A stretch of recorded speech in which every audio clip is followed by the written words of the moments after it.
Assalamualaikum warahmatullahi wabarakatuh.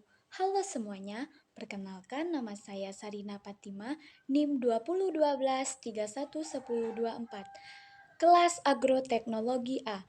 Baik, saya di sini akan membahas tentang uji parametrik, yaitu uji kolerasi dan uji regresi. Jangan lupa like, komen, dan subscribe. Saya akan menjelaskan materi korelasi dan regresi linier sederhana. Korelasi. Hubungan. Hubungan itu harus antara dua perubahan atau variabel. Misalnya X dengan Y, biaya iklan dengan penjualan, harga jual dengan penjualan, pendapatan dan pengeluaran, kolesterol dan tekanan darah, omset dengan laba, dan sebagai berikut. Korelasi. Apa itu korelasi? Korelasi itu adalah hubungan keeratan secara linear antara dua perubahan X dengan Y. Hubungan antara X dan Y ini dapat divisualisasikan dengan scatter plot atau diagram pencar atau diagram sebar. Titik-titik ini adalah kombinasi X dan Y. Kumpulan dari kombinasi ini akan membentuk pola. Hubungan linear ada 3. Pertama ada korelasi positif atau searah. X semakin besar maka Y semakin besar. Yang kedua korelasi negatif atau berlawanan arah. X semakin besar tapi Y semakin kecil. Yang ketiga korelasi nol. Terlihat tidak ada hubungan, tidak ada pola linear atau acak. X yang makin besar Y-nya ada yang besar ada yang kecil. Jadi Y-nya tidak dipengaruhi oleh X secara linear. Bukan berarti pasti mereka tidak memiliki hubungan. Namun bisa saja hubungannya tidak linear. Mungkin hubungannya kuadratik atau mungkin eksponensial. Hal yang paling penting dalam korelasi adalah pertama, arah hubungan. Nilainya berkisar antara negatif 1 dan 1. Tanda plus atau min merupakan arah hubungan. Kalau plus itu searah, kalau min berlawanan arah. Perhatikan garis dan angka di samping. Negatif 1, 0, dan 1. 0 tidak ada hubungan. Kalau negatif 1, dia negatifnya kuat. Kalau positif 1, dia positifnya juga kuat. Yang kedua ada kekuatan hubungan. Menggunakan koefisien korelasi. Korelasi produk moment atau korelasi Pearson atau disingkat R kecil. RXY untuk mempermudah menggunakan koefisien korelasi. Banyak ahli yang telah membuat kategorian hubungan. Berikut adalah kategori korelasi. Jadi, korelasi itu tidak menggambarkan hubungan sebab akibat. Misalkan X dan Y saling berhubungan bukan berarti bahwa X mengakibatkan Y atau Y disebabkan oleh X. Melalui korelasi hanya dapat dideteksi kedua variabel tersebut berhubungan atau tidak. Sedangkan besaran atau angka koefisien korelasi menunjukkan kekuatan hubungan. Nilainya berkisaran antara negatif 1 dan 1. Bagaimana kalau kita bukan hanya sekedar ingin melihat hubungan, tapi ingin melihat juga hubungan sebab akibat? Kita harus melakukan analisis regresi. Analisis regresi yang akan kita lakukan adalah analisis regresi linier sederhana. Sederhana karena hanya satu perubahan penjelas, yaitu hanya ada satu X. Apabila lebih dari satu perubahan penjelas, maka istilahnya berganda. Regresi linier. Regresi linier merupakan analisis yang akan kita lakukan untuk mendapatkan pola hubungan antara dua variabel, di mana variabel tersebut sifatnya numerik. Dalam bahasa sederhana, regresi linear ini mencari garis lurus yang bentuknya Y sama dengan beta 0 ditambah beta 1X. Garis lurus yang kita cari ini adalah yang paling menggambarkan data yang kita miliki, di mana selisih atau residualnya antara data yang sebenarnya dengan garis regresi atau nilai dugaan sekecil mungkin. Diagram pencar dan garis model linear. Ini adalah contoh diagram korelasi antar biaya iklan dan penjualan, di mana terdiri dari banyak korelasi kombinasi X dan Y. Regresi garis lurus yang paling menggambarkan data yang kita miliki, di mana selisih atau residualnya.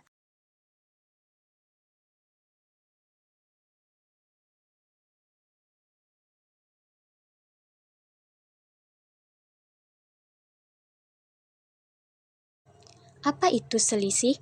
Apabila ini ada garisnya, perhatikan diberi pada titik yang diberi warna biru. Diberi sumbu horizontal dengan Y aktual. Dari sumbu horizontal ke Y garis regresi dinamakan nilai Y berdasarkan kedua regresi.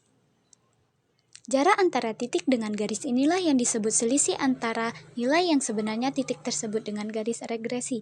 Selisih ini disebut juga residual atau epsilon, atau ada juga yang menyebutnya galat, notasinya adalah E. Nilai residual bisa positif, bisa negatif. Oleh karena itu, kita bisa ukur dengan cara menggabungkan ke dalam bentuk jumlah kuadrat residual.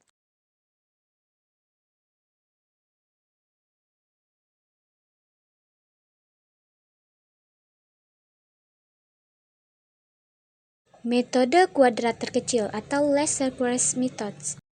Simple linear regression model. Garis inilah yang kita sebut sebagai garis regresi. X sebagai prediktor, ada juga yang menyebutkan X adalah variabel bebas atau variabel penjelas, atau variabel yang mempengaruhi atau independent variable. Y sebagai respons, ada juga yang menyebutkan Y adalah variabel tak bebas atau variabel respon, atau variabel yang dipengaruhi atau dependent variable. Beta 0 dikenal sebagai intercept atau titik potong garis, jadi kalau diteruskan akan memotong di titik di mana X sama dengan 0.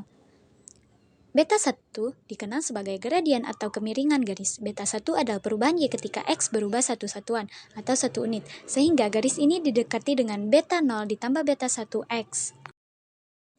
Makna beta 0 dan beta 1. Beta 0 pada saat X 0 maka nilai Y adalah sebesar B0. Plus beta 1, bila X bertambah satu satuan X, maka Y akan bertambah sebesar beta 1 satuan Y. Dan bila X berkurang satu satuan, maka Y pun akan berkurang sebesar beta satuan Y. Negatif beta 1, bila X bertambah satuan X, maka Y akan berkurang sebesar beta satuan Y. Dan bila X berkurang satu satuan, maka Y akan bertambah sebesar beta 1 satuan Y. Berapa besar model bisa dipercaya?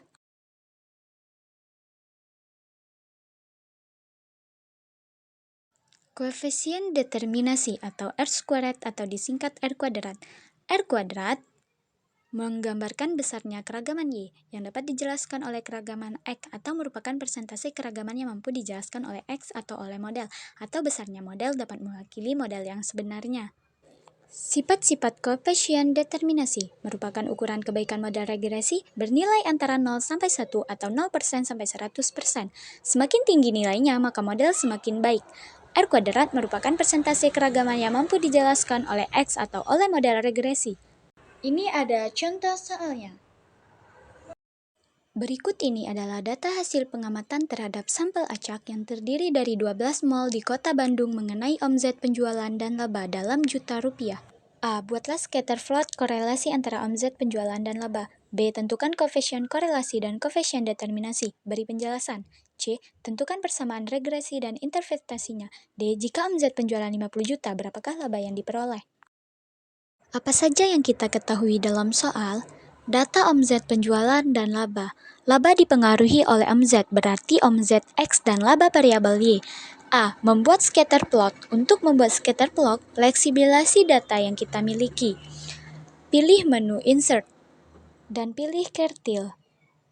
Nah, ini dia hasil dari Kertil. Korelasi omzet penjualan dan laba.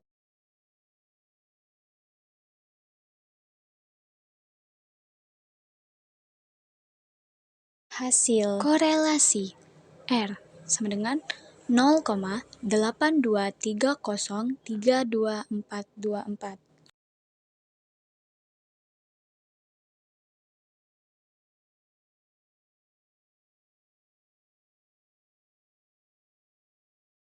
Determinasi R kuadrat sama dengan 0,67738231.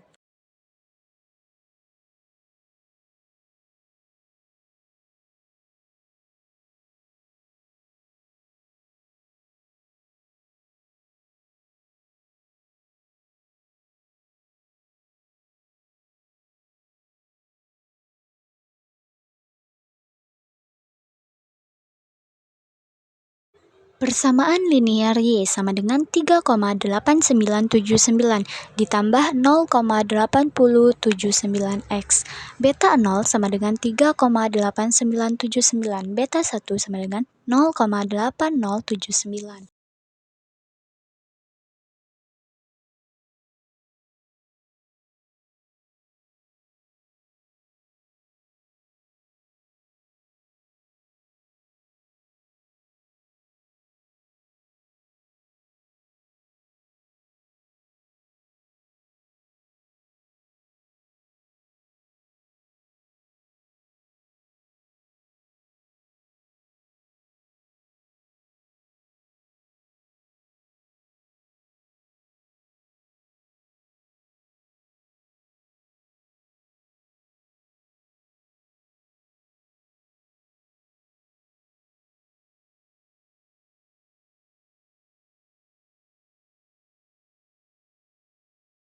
Kita langsung analisis saja dari data yang sudah kita miliki.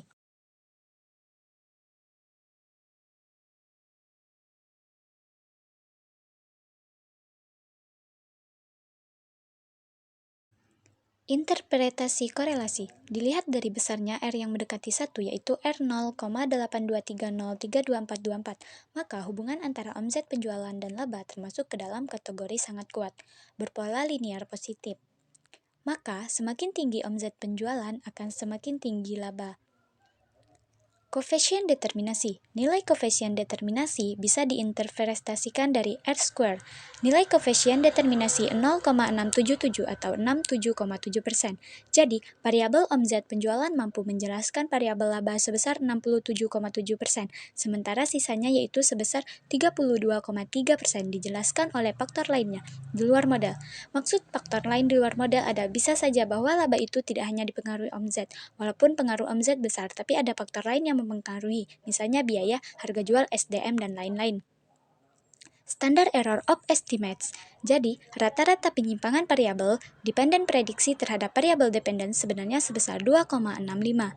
Artinya, apa yang kita hitung ini biasanya sebuah prediksi, jadi simpangan error antara prediksi dan kenyataan adalah sebesar 2,65. Hasil output ANOVA. Hasil output ANOVA yang menunjukkan bahwa F hitung 20,996 dengan nilai signifikansi 0,005. Nilai F hitung ini bisa dibandingkan dengan F tabel, tapi bisa juga membandingkan signifikansi F ini dengan alpha. Alpha menggunakan 0,05 atau 5%, dan ini nilai signifikansinya 0,005, berarti F signifikansi kurang dari A. Sehingga dapat disimpulkan bahwa adanya pengaruh yang disignifikasikan antara variabel X atau omset penjualan dengan Y atau laba. Persamaan regresinya. Persamaan regresi dapat dilihat pada tabel koefisien intercept-nya 3,8979 dan nilai X-nya 0,8079. Jadi persamaan regresinya adalah Y sama dengan 3,8979 ditambah 0,8079X. Artinya, ketika variabel independen X naik sebesar 1 juta rupiah, maka akan meningkatkan variabel independen atau Y sebesar 0,879 juta rupiah. Atau ketika omset penjualan meningkat 1 juta rupiah, maka laba akan meningkat sebesar 0,879 juta rupiah. Jika omset penjualan 50 juta, berapakah laba yang diperoleh? Ini tinggal dimasukkan nilai X50 ke persamaan modal Y sama dengan 3,8979 ditambah 0,8079X diperoleh Y sama dengan 44,2929. Artinya, jika omset penjualan sebesar 50 juta, maka laba yang didapat diprediksi sebesar 44.292.900 rupiah. Saya akhiri, wassalamualaikum warahmatullahi wabarakatuh. Thank you, bye-bye.